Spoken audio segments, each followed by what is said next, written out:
How do you do? My name is Paul Pockris. I'm the Director of Clinical Research at the Scripps Translational Science Institute in La Jolla, California. I'm pleased to be with you today with Dr. David Kleiner from the National Cancer Institute in Bethesda, Maryland. Welcome, David. Thank you.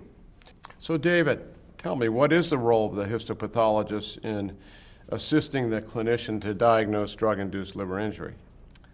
Well, that's a very good question. I think that's where it starts.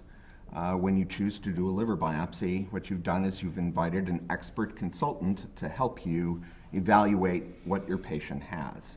And so what's going to happen when you do that liver biopsy is come to the pathology lab, sections will be made, and the pathologist will examine it. And the first thing that we do is we try to examine the biopsy objectively.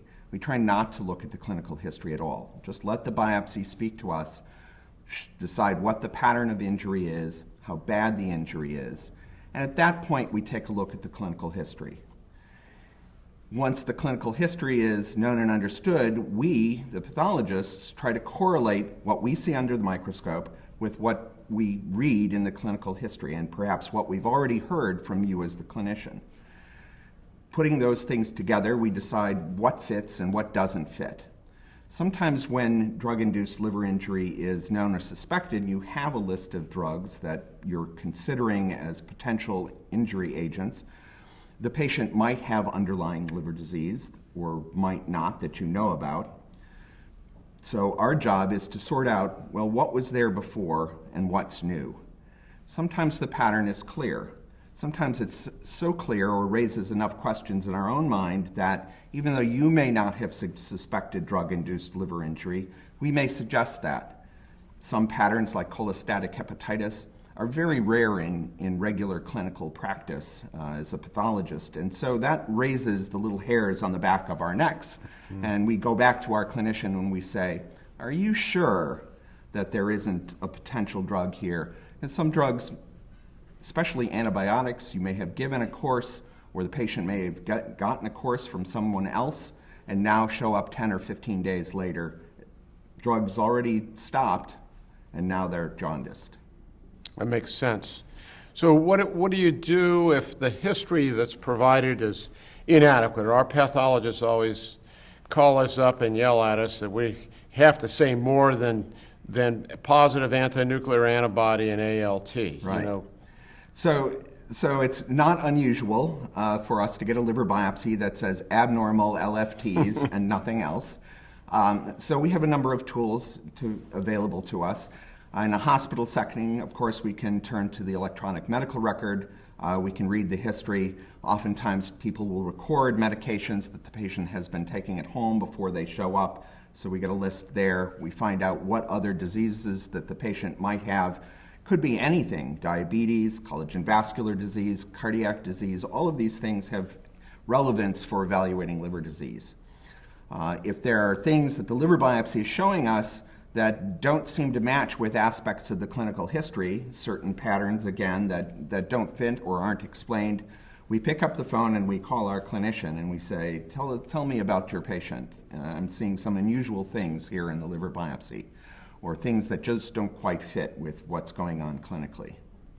Well, David, you're very experienced. Over the years, say the last decade or two, have you noticed any change in what compounds or drugs would be likely culprits of DILI? So one thing that we've noticed in the drug-induced liver injury network is that there has been a gradually increasing proportion of our cases due to herbals and other dietary supplements, particularly the agents that people take to try and lose weight or to build up their bodies. Both of these drugs, or not drugs, I should say, but these supplements that people take may have pharmacologic action. They may be contaminated with other things, depending on the source. There are also other herbal agents which are less well defined. Traditional Asian medications, medications from India that are compounds of different things. Sometimes the patient is aware of them and sometimes not. These things you need to be aware of as a clinician can cause injury, and you need to ask your patient about them. Sometimes that doesn't happen. Sometimes patients are reluctant to tell the clinician what's going on. But the liver biopsy comes back with particular patterns, say bland cholestasis in a young man. Well, that's a signal that maybe they're taking a bodybuilding agent. It may not even say on the label that there are steroidal compounds inside, but even sort of guilt by implication, they often cause deep jaundice, and that shows up on the liver biopsy. Yeah, where I practice in California, we often see patients now that bring in a whole bag full of supplements and vitamins and say, is it okay to take these? And you look through them, and you're not going to get as lucky. You're not going to find hydroxycut in that bottle. Those are gone. But there's green tea extract. There's things that look like food supplements, and we don't really know what to tell these people. You know, if they haven't developed drug hepatotoxicity already and they're on the drug, we let them continue to take it. But do you have any other thoughts about that? So, I mean, I think that you have to be careful what you take into your body, just in general. And when there is the potential for injury, or you start feeling bad, you need to stop taking what you're taking and call your physician.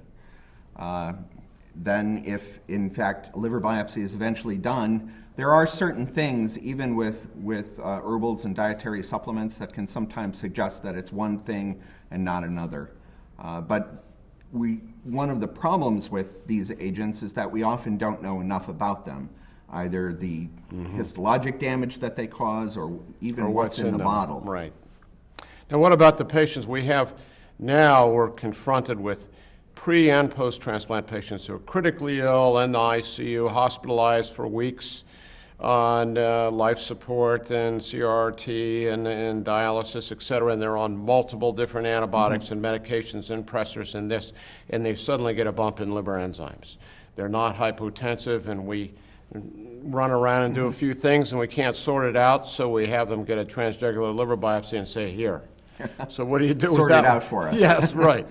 So that's a very common situation for me. I work at the National Institutes of Health. Patients who come to us who often have malignancies, they can be very difficult patients to manage clinically. They may have received many drugs, they may have received a bone marrow transplant. There are a lot of issues that need to get sorted through. And so a liver biopsy can be one thing that helps you sort through all of the potential possibilities. Certain kinds of injury, like sepsis, have very characteristic patterns under the microscope.